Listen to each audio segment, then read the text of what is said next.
अस्सलाम वालेकुम जी दोस्तों, की हाल है? ठीक ठाक हो? लो जी भाईजान शो करो। नहीं इसको जूम नहीं करना।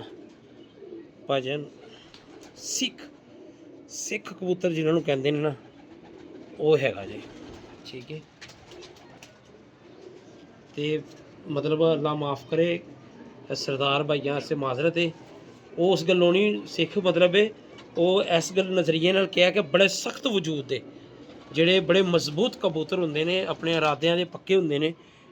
उस नज़रिए नाल मैं क्या किसी भरा सरदार नूं साडी गल बुरी लगी होए तो भाईजान मैं माजरत चाहना। मेरा नज़रिया सिर्फ कहने का मकसद है सी कि बड़े यानी कि मजबूत कबूतर ने।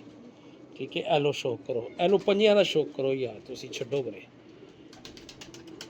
क्या बात है यार यही कबूतर ने यार, यही कबूतर पिपलां वाले हैगे ने। लाखे ननकाना साहब वाले लाखे कह लो, जेड़े मर्जी कह लो। ठीक है, ए कबूतर ने साढ़े को।